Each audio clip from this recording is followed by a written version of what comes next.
నమస్తే, welcome to our channel. నేను సౌజన్య. So Pawan Kalyan గారు జగన్మోహన్ రెడ్డి క్రేజ్ని చూసి జలస్ ఫీల్ అవుతున్నారనేటువంటి అంశాన్ని కొంతమంది బయటికి తీసుకొస్తున్నారు. ఇందులో వాస్తవం ఎంత ఉంది ఏంటి, ఈ అంశానికి సంబంధించి మనకు తెలియని ఎన్నో విషయాలు మనకు తెలియచేయడానికి ఈరోజు మనతో పాటు ఉన్నారు సీనియర్ జర్నలిస్ట్ కిరణ్ గారు ఉన్నారు. వారితో మాట్లాడదాం. నమస్తే కిరణ్ గారు. తిరుపతిలో జరిగినటువంటి ఘటన ఏదైతే ఉందో అందరికీ తెలిసిందే, ఏం జరిగింది, ఎలా జరిగింది అని. సో అక్కడ ఎవరైతే క్షతగాత్రులు ఉన్నారో వాళ్ళని పరామర్శించడానికి పవన్ కళ్యాణ్ గారు వెళ్ళడం జరిగింది. పరామర్శించారు, తర్వాత ప్రెస్ మీట్లో అటెండ్ అయ్యారు. ఎప్పుడైతే ప్రెస్ మీట్ అటెండ్ అయ్యి బయటకు వస్తున్నారో, బయట జగన్మోహన్ రెడ్డి రెడీగా ఉన్నారు లోపలికి ఎంటర్ అవ్వడానికి. అంటే లిటరల్లీ పవన్ కళ్యాణ్ని ఫాలో అవుతున్నారని కొంతమంది అంటుంటే, కరెక్ట్గా జగన్మోహన్ రెడ్డి వచ్చే ముందు పవన్ కళ్యాణ్ వచ్చాడు. అక్కడ క్రేజ్ చాలా పెరిగింది. పవన్ కళ్యాణ్ దగ్గర అసలు జనాలు చాలా తక్కువ మంది ఉన్నారు, ఈవెన్ పోలీసులతో సహా అన్నట్టు కొన్ని కామెంట్స్ వస్తున్నాయి. వాళ్ళు అభిప్రాయాలు కూడా చాలామంది వ్యక్తపరుస్తున్నారు. ఇది ఎంతవరకు వాస్తవం? నిజంగానే పవన్ కళ్యాణ్ అసూయపడ్డారా? అందుకే మైక్ తీసుకుని కూడా ఆయన మాట్లాడారు పవన్ కళ్యాణ్ గారు, ఆపండి ఆపండి, ఏంది అతను రెస్పాన్సిబుల్గా ఫీల్ అవ్వరా అన్నట్టుగా కూడా ఆయన షౌట్ చేశారని కొంతమంది అంటున్నారు. మీరు ఏమంటారు? వాళ్ళ పిచ్చితనం అనుకోవాలి అంతే. ఎందుకంటే పవన్ కళ్యాణ్ గారికి మించిన ఫాలోయింగ్, కల్ట్ బేసు జగన్మోహన్ రెడ్డికి ఉంది అంటే అది 100% అబద్ధం. మీరు జగన్మోహన్ రెడ్డి గారిని మొదటి నుంచి గమనించండి. ఓదార్పు యాత్రకి వెళ్తున్నప్పుడు కూడా దట్స్ ఎ మేనేజ్మెంట్. ఓదార్పు యాత్రకి వెళ్తున్నప్పుడు ఆయన రైల్లోంచి దిగినా కానీ కొన్ని వందల మందిని మోహరించేవాళ్ళు. అక్కడ మోహరించి ఆయనతోటి అసలు కిక్కిరిసిపోయి అసలుకి అభిమానుల మధ్య నలిగిపోయేవాడు ఆయన పాపం. అయ్యో. సో ఎందుకంటే ఆ స్ట్రాటజీ అలా ప్లే చేసేవాళ్ళు. సో ఆయనది ప్రతిదీ మంచి స్క్రిప్టింగ్ ఉంటుంది. సో ఆ రకంగా ఇమేజ్ బిల్డింగ్ కోసం ఆయన ఏర్పాటు చేసుకున్నది. లేకపోతే తండ్రి చనిపోయిన తర్వాత సంతకాలు తీసుకున్న వ్యక్తికి వెంటనే అంతమంది అభిమానులు వచ్చేస్తారంటే రారు. కానీ మొదటి నుంచి ఆ స్ట్రాటజీ ఫాలో అవుతున్నారు ఆయన. అవుతున్న క్రమంలో ఆయన ఇళ్ళకి వెళ్ళినప్పుడు పెరుగన్నం తినేటప్పుడు కూడా ఊరికే ఇట్లా తింటున్నట్టుగా యాక్షన్ చేయడం ఇవన్నీ మనం చూసాం. యాక్షన్ చేయడం, ఆ పూరి గుడిసెల్లోకి వెళ్ళటం, చాలా అమాయకంగా యాక్ట్ చేస్తాడు ఆయన కూడా. సో ఆ క్రమంలో ఆయనకి అవన్నీ అలవాటు. చెవిరెడ్డి భాస్కర్ రెడ్డి కొంతమందిని అది పనిగా తీసుకొచ్చి మోహరించిన పరిస్థితి. విజయవాడ ఎయిర్పోర్ట్లో వెళుతున్నప్పుడు కూడా సీఎం సీఎం సీఎం అని అరుస్తున్నారు. ముసిముసి నవ్వులు నవ్వుతూ అందరికీ నువ్వు వెళ్తున్నది ఏ పనికి, నువ్వు చేస్తున్న నినాదాలు ఏంటి, అక్కడికి వెళ్ళిన తర్వాత కూడా అయ్యే నినాదాలు. అంటే నువ్వు శవరాజకీయానికి వెళ్ళినప్పుడు కనీసం అప్పుడన్నా కాస్త శాంతంగా నీ యొక్క టీంని ఇలా కాదురా బాబు, మనం ఇలాంటి నినాదాలు ఇది కాదు కదా మనం రాజకీయం చేయడానికి అని అనుకోవాలి కదా. అనుకోవాలి. అదే సమయంలో నిన్న కూడా మనం మాట్లాడుకున్నాం.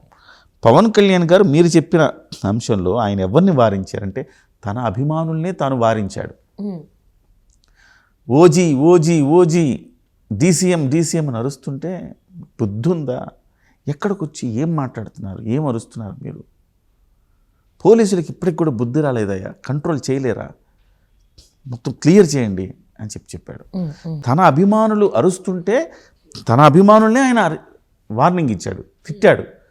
ఈ సమయంలో కాదు మీరు అరిచేటప్పుడు, మీరు ఓజీ ఓజీ అరుస్తుంటే నాకు భయం వేస్తుందయ్యా, మీరు శ్రీశ్రీ అనండి అన్నాడు. ఈ మధ్యకాలంలో చాలా చోట్ల ఓజీ ఓజీ అంటే ఓజీ కాదయ్యా శ్రీశ్రీ అనండి అన్నాడు. ఒక పుస్తకావిష్కరణ సభకి వెళ్ళినప్పుడు ప్రతి చోట ఆయనకి ఇబ్బంది అవుతుంది. ఏంటంటే నువ్వు ఓజీ అనో సీఎం అనో అంటున్నారు, ఇది కాదు కదా, నేను వస్తున్న సభ ఏంటి, మీరు చేస్తున్న నినాదాలు ఏంటి అనేది ఆయన అర్థం.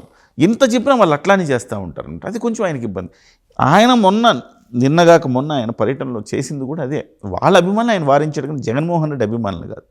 పైగా జగన్మోహన్ రెడ్డి గారు అవసరం లేకపోయినా తన బల ప్రదర్శన చేయడానికి, శవాల దగ్గర తన బల ప్రదర్శన ఏమంటే చేయడానికి, బల ప్రదర్శన చేయడానికి అన్నట్టుగా అక్కడ దిగేసి అందరినీ చెవిరెడ్డి అండి గ్యాంగ్, ఈ గంజాయి గ్యాంగ్ ఉంటుంది అక్కడ. ఇవాళ తిరుమల తిరుపతి దేవస్థానాన్ని తిరుపతిలో ఎస్పెషల్లీ గంజాయి వనంలో మార్చేస్తున్నారు. తులసి వనాన్ని గంజాయి వనంలో మార్చడానికి గత ప్రభుత్వ హయాంలో తీవ్రంగా భూమన కరుణాకర్ రెడ్డి కొడుకు, చెవిరెడ్డి భాస్కర్ రెడ్డి కొడుకు చేస్తున్న పనులవే. కొంతమందిని వేసుకుని తిప్పి వాళ్ళకి రోజు అలవాటు చేసి గొడవలకి పంపించి ఆ గొడవలను వీళ్ళే క్లియర్ చేయడం, తద్వారా ఫాలోయింగ్ పెంచుకోవడం, ఈ పనులు చేస్తూ ఉంటారు.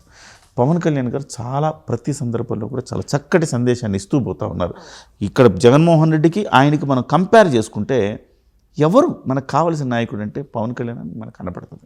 అంటే కిరణ్ గారు, సారీ టు డిస్టర్బ్ యూ, అంటే జగన్మోహన్ రెడ్డి హయాంలో అంటే ఆయన పవర్లో ఉన్నప్పుడు ఆయన ఏదైనా సంఘటనలు ఇలా జరగకూడదు జరిగిన సమయంలో ఆయన వెళ్ళి పరామర్శించినట్టుగా ఎక్కడ ఆలోచిస్తే కూడా నాకు ఎక్కడ థాట్ ప్యాలెస్ నుంచి ఎక్కడ బయటకు వచ్చాడండి? కరెక్టే, మీరు ఆలోచన కరెక్టే. ఎక్కడన్నా వచ్చారా? ప్యాలెస్ నుంచి ఎప్పుడు లేదు ఇప్పుడు రావడం ఏంటి?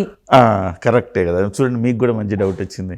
ప్యాలెస్ నుంచి బయటికి రాలేదు కదా ఇక్కడ. ఆయన ఎప్పుడు సజ్జల గారే కదా ప్రతిదానికి ప్రెస్ మీట్లు పెట్టి మాట్లాడి చేసేది. చాలా సకల శాఖ మంత్రి అన్నారు అందుకే ఆయన్ని. చాలా శాఖల్లో చాలా సంఘటనలు జరిగినప్పుడు కనీసం రెస్పాన్సిబుల్గా ఫీల్ అవ్వలేదు. అన్నమయ్య డ్యాము వీళ్ళ నిర్లక్ష్యం కారణంగా డ్యామ్ పగిలిపోయి నిర్వాసితులై జనాలు ఊళ్ళకు మునిగిపోతే వచ్చి పరామర్శించాల. అలాగే గ్యాస్ సంఘటన దుర్ఘటన జరిగింది విశాఖపట్నంలో, ఇప్పుడు లేదు. సో నాకు అదే డౌట్ వస్తుంది. ఇంత దారుణమైనటువంటి సంఘటనలు జరిగినప్పుడు కూడా పరామర్శించని వ్యక్తి, ఎందుకంటే హీస్ బిజీ కాబట్టి ఇక్కడ పరామర్శించడం ఏంటి? అంతేకాకుండా కూర్చొని పబ్జీ ఆడుకుంటాడా? ఏమో తెలియదండి నాకు కూడా. అందరూ అంటుంటే నేను విన్నా హీస్ బిజీ అని.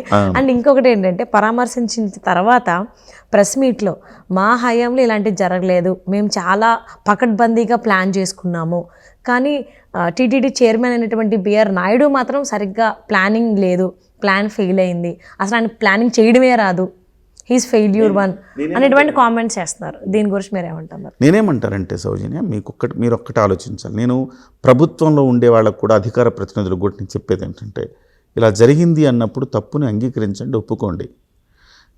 అంతే తప్ప మీరు చేయలేదా అంటే వాళ్ళు చేశారు కాబట్టి వాళ్ళకి 11 వచ్చినాయి. వాళ్ళు అలా చేశారు కాబట్టి. మా హయాంలో ఏం జరగలేదంటే కావాలంటే గుర్తు చేయొచ్చు. మా తప్పు అయిపోయిందని చెప్పి వాళ్ళ హయాంలో ఏం జరిగిందో గుర్తు చేయొచ్చు. ఎందుకంటే జనం మర్చిపోకూడదు కదా, కాబట్టి గుర్తు చేయొచ్చు. వాళ్ళ హయాంలో ఇన్ని సంఘటనలు జరిగితే మా హయాంలో పర్ఫెక్ట్గా ప్లాన్ చేసుకున్నామంటే వినేవాళ్ళు వెర్రోళ్ళు కాదు కదా. కాకపోతే ఆయన చెప్పే కంటెస్టెంట్ అక్కడ ఏంటంటే తిరుమలకు సంబంధించి ఈ వైకుంఠ ద్వార దర్శనానికి సంబంధించి మా హయాంలో జరగలేదు కదా అంటాడు. అది కరెక్ట్గా మీరు ప్లాన్ చేసుకోలేదు అంటాడు. అది వాస్తవమే, అది అంగీకరించాల్సింది. అది జగన్మోహన్ రెడ్డి చెప్పినా ఎవరు చెప్పినా ప్లానింగ్ లోపం ఉంది.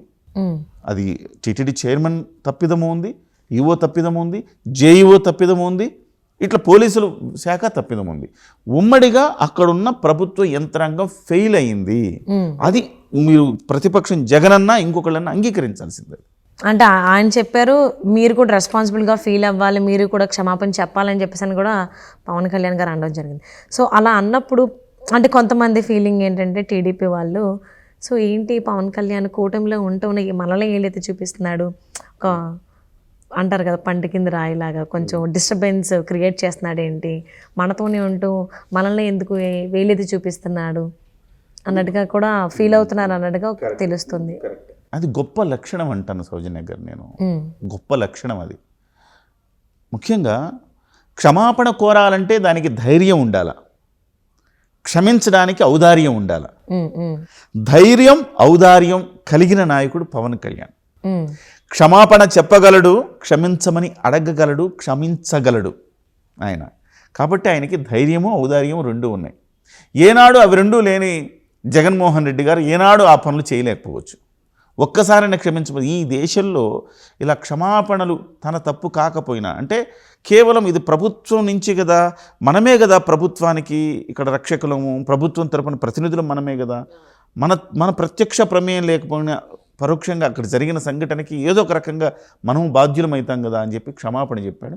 బిఆర్ నాయుడు గారు మీరెందుకు క్షమాపణ చెప్పదు? నేనే క్షమాపణ చెప్పినప్పుడు మీరు క్షమాపణ చెప్పడానికి మీకేంటండి, మీరు ప్రత్యక్షంగా బాధ్యులు మీరు అని చెప్పాడు. దానికి బిఆర్ నాయుడు గారి స్పందన కూడా కరెక్ట్గా లేదు.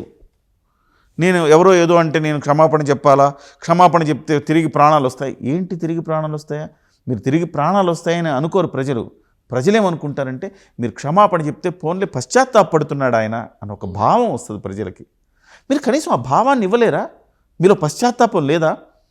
అసలు మాకేం సంబంధం లేకపోయినా నేను పవన్ కళ్యాణ్ గారు చెప్పారు కాబట్టి ఆయన సూచనలు స్వీకరిస్తున్నాను, నేను క్షమాపణ చెప్తున్నా అంటున్నాడు. ఏంటి ఆ స్పందన?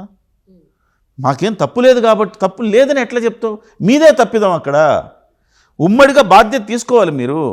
పవన్ కళ్యాణ్ గారు మాట్లాడుతూ 2 అంశాలు మాట్లాడారు. జపాన్లో ప్రధానమంత్రి అప్పుడెప్పుడో జరిగిన ఘటనకు, ఆయన పుట్టనప్పుడు జరిగిన ఘటనకు కూడా ఆయన ప్రభుత్వం తరపున క్షమాపణ చెప్పాడు. సో ఇలా ఉండాలి మనము. అంత బాధ్యతగా ఉండాలని ఒకవైపు ఆయన చెబుతూ ఉంటే, క్షమాపణ చెప్తే తిరిగి ప్రాణాలు వస్తాయా, ఇలాంటి మాటలు ప్రజల ఆగ్రహాన్ని తెప్పిస్తాయి. అవును, ఆబ్వియస్లీ. అంటే తగ్గున్న వాళ్ళు కూడా కొంచెం ఆ మాటలకి ఇంకొంచెం అగ్రెసివ్ అవుతారు. అంటే అలా అంటే సంఘటన జరిగిన తర్వాత పవన్ కళ్యాణ్ గారు చెప్పిన తర్వాతనే ఆయన రియాక్షన్ రావడం జరిగింది బిఆర్ నాయుడు గారి దగ్గర నుంచి. సో జేఈఓ కావచ్చు, ఈఓ కావచ్చు, ఎవరు కూడా అంత అంటే తప్పు మా వాళ్ళు తెలుసో తెలియకో, కావాలని ఎవరు తప్పు చేయరు, తెలుసో తెలియక తప్పు జరిగినప్పుడు సో ఆ పశ్చాత్తాపం అనేది వాళ్ళ రియాక్షన్ చాలా లేట్గా రావడం, అసలు కొంతమంది దగ్గర నుంచే రాకపోవడం జరుగుతుంది.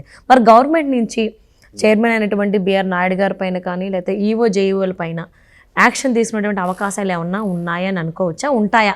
నన్ను అడిగితే చైర్మన్ గారిని మీరు తీసుకోకపోయినా, అంటే ఆయన ఈ మధ్యనే ఆయన బాధ్యత తీసుకోకపోయినా ప్రభుత్వ యంత్రాంగం పనిచేయాలి కదా.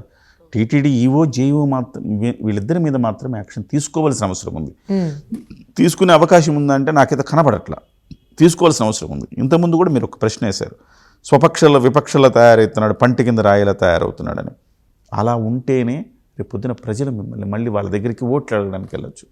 జగన్మోహన్ రెడ్డి చేసిందే మీరు చేస్తే మీరెందుకయ్యా మాకు అంటారు కదా. నిన్న చాలా స్పష్టంగా చెప్పారు పవన్ కళ్యాణ్ గారు, హనీమూన్ పీరియడ్ అయిపోయింది, మనం ఒళ్ళు దగ్గర పెట్టుకొని పని చేయాలి, పని చేసే ఓట్లు అడగాలి. చాలా స్పష్టంగా ఉన్నారు ఆయన. తనవాడైనా పరాయి వాడైనా న్యాయం ఒకటే అంటాడు కదా. మరి న్యాయం ఒకటే కదా, మరి జనం నచ్చుతుంది. మీకు తెలుగుదేశం వాళ్ళు ఎక్కడైనా కొంచెం ఒక్కపోతగా భావిస్తుండొచ్చు, ఉక్కిరి బిక్కిరి చేస్తున్నాడు ఆయన, ఒక్కపోత మనల్ని అనేస్తున్నాడు అంటే అన్నాడు. నిజమే, హోంశాఖ బాధ్యత సరిగా తీసుకోకపోతే నేనేమన్నా హోంశాఖ బాధ్యతలు తీసుకోవాలా అన్నాడు. ఆ తర్వాత చురుకొచ్చి అందరిని అరెస్ట్ చేశారు. కరెక్టే కదా. మరి ఆయన అనకపోతే ఏమంటే తెలుగుదేశం వాళ్ళు తిట్టుకుంటున్నారు, జనం ఓట్లేసిన వాళ్ళు వేస్ట్, ముఖ్యమంత్రి బాధ్యత తీసుకున్నప్పుడు ఇప్పుడు రెడ్ బుక్ ఏమైంది, లోకేష్ ఏం చేశాడు, ఈ పవన్ కళ్యాణ్ ఏం చేశాడు మాట్లాడుకుంటున్నారు. పవన్ కళ్యాణ్ గారు గట్టిగా కరెక్ట్గా మాట్లాడాడరా, మావోడు మాట్లాడకపోయినా పవన్ కళ్యాణ్ మాట్లాడాడరా, ఇది కదరా ప్రభుత్వం అంటే అని ఫీల్ అవుతున్నారు వాళ్ళు. ఇవాళ పవన్ కళ్యాణ్ గారు చెప్పిన అంశాలు ఏది తప్పు లేదు. స్వపక్షంలో విపక్షంలో ఉండకపోతే రేపు పొద్దున వీళ్ళు విపక్షం అవ్వాల్సి వస్తుంది, అంతే కదా. ఇప్పుడు విపక్ష పాత్రని పోషించకపోతే నన్ను అడిగితే చక్కగా చేస్తున్నాడు, ఓకే, కరెక్ట్గా నిలబెడుతున్నాడు అంత వ్యవస్థని. ఎక్కడెక్కడ వంకర టింకరగా ఉంటే సరిచేసి కరెక్ట్గా నిలబెడుతున్నాడు. ఇలా నిలబెట్టకపోతే ఆ తప్పులు ఈయన గాయాల్సి వస్తుంది. ఇప్పుడు వాళ్ళేమో తప్పులు చేస్తారు, మచ్చలు ఈయన మీద పడతాయి. ఏం చెప్పాడు ఈయన, ప్రభుత్వం బాధ్యత నాది, కూటమి తరపున బాధ్యత నాది, నేను మీకు మాటిస్తున్నా, మీకు ఏదైతే హామీలు ఇచ్చో అన్నీ నెరవేరుస్తా అని చెప్పాడు. బాధ్యత తీసుకున్నాడు కదా. తీసుకున్నప్పుడు డెఫినెట్గా అండి ఒక ప్రభుత్వం, ఒక కుటుంబం ఉంటుందండి. సౌజన్య, మీ కుటుంబం ఉందనుకోండి, మీ తండ్రి గారు మీ మీద కోప్పడచ్చు, అట్లని చెప్పేసి ప్రేమ లేదనుకుంటామా సౌజన్య? అట్లా కాదమ్మా, ఇట్లా చేయమ్మా, అట్లా చేయమ్మా, సో చెడు సావాసాలు చేయకు, మంచిగా చదువుకో, ఇవన్నీ చెప్తాడు కదా మీ నాన్నగారు. అంటే ఈ రాష్ట్రానికి ముఖ్యమంత్రి కూడా ఒక నాన్నలాగా తండ్రి పొజిషన్లో ఉన్నప్పుడు ఎలాగైతే జాగ్రత్తలు చెప్తామో ఆ జాగ్రత్తలు ఇవాళ అదే పొజిషన్ని చంద్రబాబు నాయుడు గారు పోషించాలా. ఇప్పుడు డిప్యూటీ సీఎం కాబట్టి బాబాయ్ లాగా అనుకోవాలి. రామ్ చరణ్కి బాబాయే, అందరికీ బాబాయ్, రాష్ట్ర ప్రజలకి బాబాయ్ ఆయన ఇప్పుడు. కాబట్టి బాబాయ్ లాగా ఆయన ఇవాళ ఒక జాగ్రత్తలు చెప్తున్నాడు అనుకోవాలి, అంతే తప్ప ఇలా కాదు మేము మమ్మల్ని అంటాడా అంటే మిమ్మల్ని అంటాడు. రేపు పొద్దున మీరు ఇలా గింజుకొని మేము ఎందుకు క్షమాపణ చెప్పాలి, ఆయన మా మీద జులుం ఏంటి అని మీరు అనుకుంటే రేపు పొద్దున మీరు విపక్షంలో ఉండాల్సి వస్తుంది, ఆయన అధికారంలో ఆయన ఉంటాడు. సో తప్పు చేసినప్పుడు మాట పడక తప్పదు. Thank you so much. Thank you అండి.